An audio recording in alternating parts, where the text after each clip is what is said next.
Beamy, 27 years old, female, living in a basement apartment that smells perpetually of damp carpet and stale lavender air freshener. Work a remote data entry job that requires zero human interaction. Literally zero. I log in, move numbers from one spreadsheet to another, and log out. My voice creates an echo in my room because I use it so infrequently. Social life is non-existent. Romantic life is a barren wasteland that has not seen rain since high school.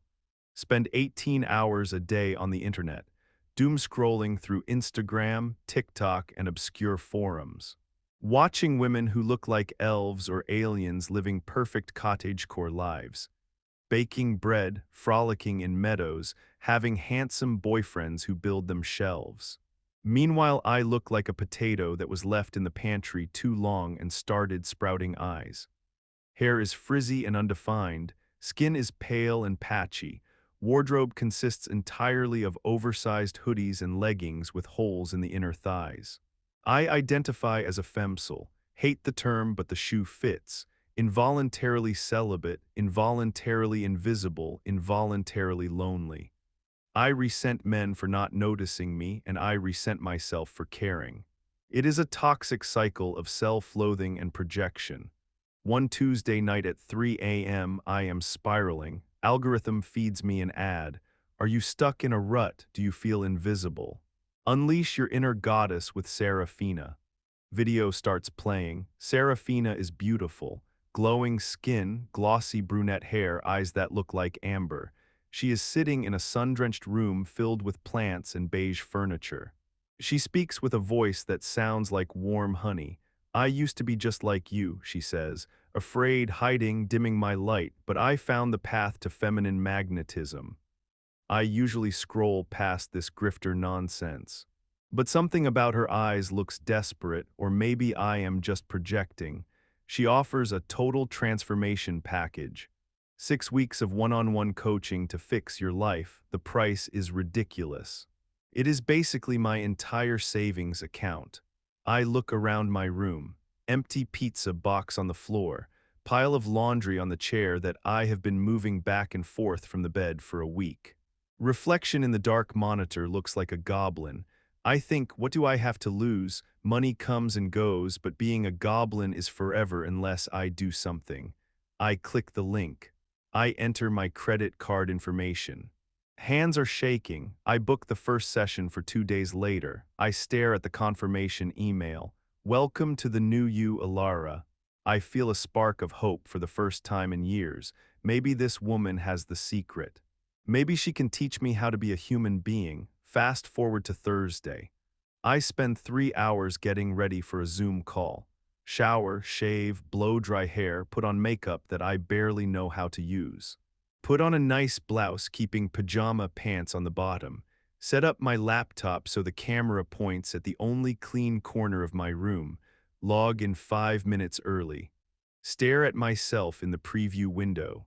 Still look like a potato, but a polished potato. Serafina joins the call. She looks even better in high definition. Perfect lighting, perfect background, wearing a silk robe that probably costs more than my car. Hello, Alara, she beams. Her smile is blinding. Hi, I squeak, voice cracks, great start. I am so proud of you for taking this step, she says. Investing in yourself is the highest form of self-love. She starts talking about energy, vibrations, and the divine feminine. I nod along like a bobblehead. She asks me what my goals are. I just want to be normal, I say. I want to be able to talk to people without sweating.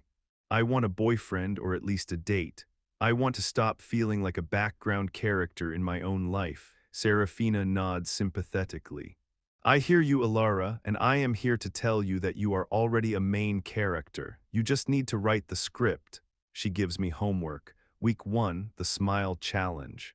I have to go to a public place and smile at 5 strangers, specifically male strangers, and I have to journal about it. It sounds terrifying but simple enough. I end the call feeling motivated.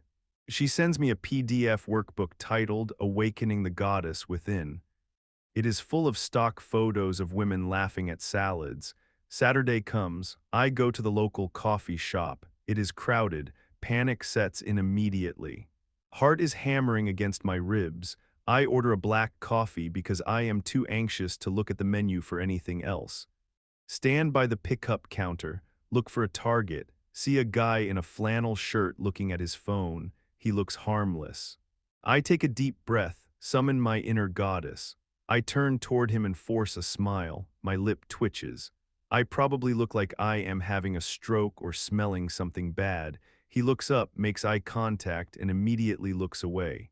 Rejection stings like a physical slap. Try again with a guy in a suit. Smile. He looks at me, frowns, and checks his watch. Strike two. Try again with an older male barista. He smiles back, but it is a customer service smile. Does that count? Technically, yes. I flee the coffee shop, go home and write in the journal. Smiled at 3 people, wanted to die. Am I a goddess yet? Week 2 session. Serafina asks how it went. It was okay, I lie. I made some connections. Wonderful, she claps her manicured hands. Energy is magnetic. When you smile, you invite the universe in. She gives me the next assignment, the compliment challenge. I have to compliment a male stranger on something specific. Not nice shirt, but something like that color really brings out your eyes. I want to vomit. This feels unnatural. This feels like pickup artist advice but pink-washed. But I paid $2,000 for this, so I have to try. Go to the grocery store, stalk the produce aisle, see a guy picking out avocados. He is cute, dark hair, glasses. I hover near the bananas. My hands are sweating so much I could slip on them. I approach him. Excuse me, I say. He turns around. Yes, I just wanted to say, your glasses, they make you look smart. Idiot, absolute idiot. He looks confused. Thanks, he turns back to the avocados. I walk away as fast as I can without running. I hide in the cereal aisle and hyperventilate. This is not working. I am not becoming a goddess. I am becoming a creep. Weeks 3 and 4 pass in a blur of humiliation. I force myself into uncomfortable situations. I wear dresses that make me feel self-conscious. I try to adopt open body language, which just makes me feel like I am taking up too much space. Serafina keeps cheering me on, but I start to notice things. During our calls, she repeats the same phrases over and over. Trust the process. Align your chakras. Manifest your reality. It feels scripted, and she looks tired. Under the ring light, I can see bags under her eyes. One time, she yawns and tries to hide it. Another time, I hear a dog barking in the background and she flinches. Sorry, the neighbors, she says quickly. But the bark sounded like it was in the room. Week 5. I am at my breaking point. I have spent a month trying to change, and I feel lonelier than ever. I am exhausted from performing a version of myself that doesn't exist. The session starts. Serafina is late. She is never late. 5 minutes pass. 10 minutes. Finally, the screen connects. The video quality is different, grainy. The lighting is bad. She is not in her sun-drenched plant room. She is in a dark room with a messy bed behind her. She is wearing a stained, oversized t-shirt. Hair is in a messy bun, no makeup. She looks like me. She looks panicked. Ilara, oh my God, I am so sorry, she says. Her voice is not honey, it is higher, faster, normal. My internet cut out at the studio and I had to switch to mobile data and… She stops. She realizes I can see her. She realizes the illusion is shattered. Silence stretches between us. I stare at her. She stares at the camera, eyes wide. Serafina, I say. She covers her face with her hands. Oh God, she mutters, this is it. I am ruined. I feel a strange calm wash over me. The goddess is gone, a human is there. Where are you? I ask. She peeks through her fingers. I am in my bedroom, she whispers. Is that a pizza box on the floor? I ask. She looks behind her. Yes, is that a pile of laundry on the chair? Yes, I lean back in my chair. You are a fraud, I say. It is not an accusation, just a statement of fact. She drops her hands. Tears are welling up in her eyes. I know, she says. I am so sorry. I will refund your money. Please do not report me. Wait, I say. Why? Tell me the truth. Who are you? She wipes her eyes. My name is Sarah, she says. I am 28. I live in a studio apartment in Ohio. I do not have a boyfriend. I have not been on a date in 4 years. I spend all my time watching self-help videos and reading romance novels. I started this coaching business because I lost my job at a call center and I needed rent money. I just copied what the other influencers were doing. I bought the backdrop on Amazon. I am a fake. She starts crying in earnest now. Ugly crying, snot and everything, and for the first time in 5 weeks I feel a connection. Sarah, I say, she looks at me sniffing. Stop crying. I am sorry, she sobs. Turn on the light, I say. She reaches over and flicks on a lamp. The room is a disaster. It looks exactly like my room. Clothes everywhere, half-drunk water bottles, dim melancholy atmosphere. You are a Femcel, I say. She winces at the word. I guess you are just like me, she nods miserably. I thought if I pretended to be the woman I wanted to be, I would eventually become her, she says. Fake it till you make it. But I just feel like an imposter every day. I dread these calls because I feel like I am lying to people who are hurting just like me. I should be angry. I should be demanding my money back, but I start laughing. It bubbles up from my chest, hysterical and loud. Sarah looks terrified. Are you okay? It is just, I wheeze. I paid $2,000 to get life advice from someone who is eating pizza on the floor in Ohio. A small smile tugs at her lips. It is Papa John's, she says. Garlic sauce. Obviously, we both start laughing. It is the release of weeks of tension. We laugh until we are both wiping tears away. So, I say, wiping my nose, the smiling challenge, did you just make that up? I saw it on TikTok, she admits. I have never smiled at a stranger in my life. I look at the ground when I walk. I knew it, I yell. It was torture. I am so sorry, she says again. Really, I will send the money back right now. Keep it, I say. She freezes. What? Keep the money, but on one condition. Anything. No more coaching, no more goddess vibrations, no more manifesting. Okay, then what are we doing? We are going to fix each other.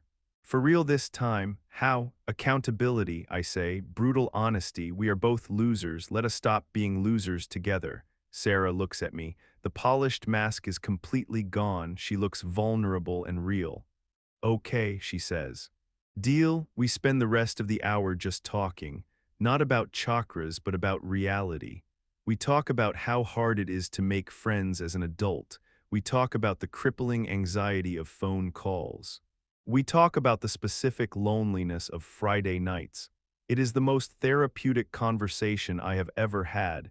We exchange numbers, real numbers, not her business line. We text constantly over the next few days. It is nice to have someone who gets it, someone who doesn't offer platitudes like just put yourself out there. Someone who understands that putting yourself out there feels like walking into a firing squad. We make a new plan. Step 1, go outside every day for 20 minutes. Doesn't matter where, just fresh air. We send each other photos as proof. I send a picture of a tree in my backyard. She sends a picture of a parking lot. Baby steps, she texts. Step 2, fix the nest. We video call while cleaning our rooms. It is less overwhelmed when someone else is doing it too. We shovel laundry. We throw away trash. We open curtains. My room smells less like despair and more like lemon pledge.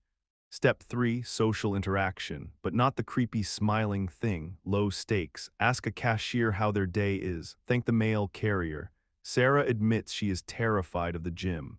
I feel like everyone is staring at my jiggle, she says. Nobody is looking at you, I tell her. Everyone is looking at themselves. Easy for you to say, she retorts. I will go for a walk in the park if you go to the gym for 15 minutes, I bargain. Deal. I hate walking in the park. I feel exposed. But I do it because I know Sarah is suffering on a treadmill in Ohio. We report back. I survived, she texts. Sweated through my shirt, saw a guy looking at me. Was he judging? Maybe, or maybe he was just looking. I did not die. Proud of you. It is weird. I am starting to feel better. Not perfect, still anxious, still single, but not hopeless.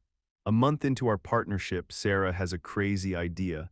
I looked it up, she says on FaceTime. You are in Pennsylvania, I am in Ohio. That is like a 4-hour drive. So, there is a convention next weekend in Pittsburgh Midpoint. What kind of convention? A book convention, romance novels, fantasy. My ears perk up, that is my jam, and we should go. Meet in real life. Panic grips my throat. Meeting online is one thing. Meeting in person means she will see my awkward posture. She will see my bad skin. She will smell my anxiety. I don't know, Sarah. Come on, Alara. We have been training for this. This is the boss battle. She is right. If I can't do this, I will never change. Okay, I say, let us do it. Friday comes. I drive 2 hours to Pittsburgh, check into a cheap hotel. We agreed to meet in the lobby at 6. I am wearing my best jeans and a sweater that Sarah approved via video call. I am pacing the lobby. Every time the automatic doors open, I jump. What if she hates me? What if it is awkward?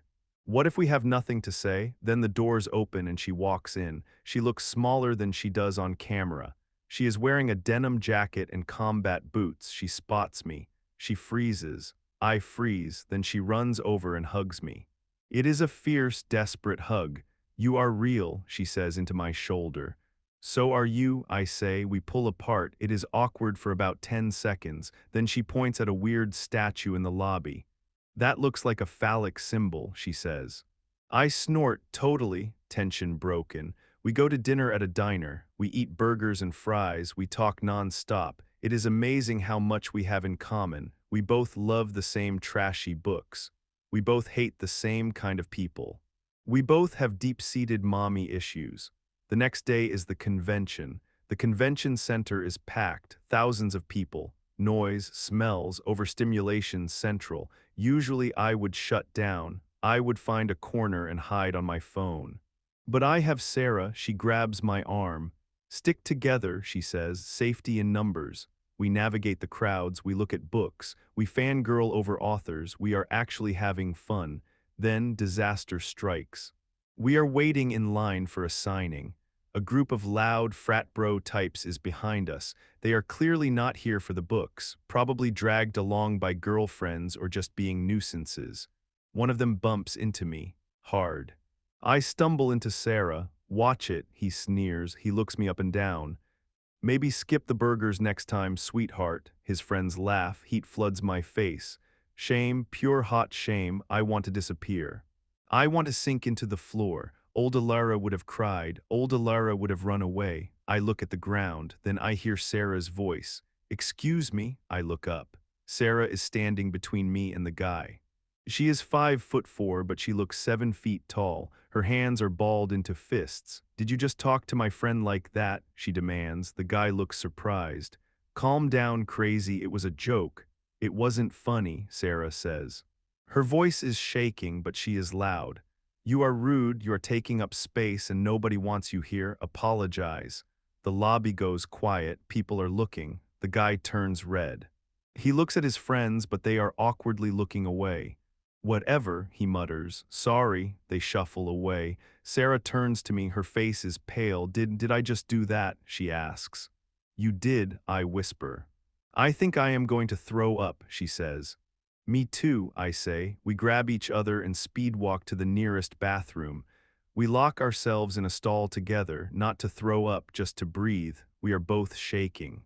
You defended me, I say. He was a jerk, she says. Nobody has ever done that for me. Sarah leans against the stall door. I was terrified, she admits. I thought he was going to hit me. You were a goddess, I say. A real one, a Valkyrie, she smiles. A real, crooked, genuine smile. We stood up for ourselves, she says. We did. We stay in the stall for 5 more minutes until the adrenaline fades, then we go back out. We finish the convention, we buy too many books, we get coffee, we take a selfie together, no filters, bad lighting, double chins visible, we look happy. Sunday morning we have to leave, we stand by my car in the parking lot.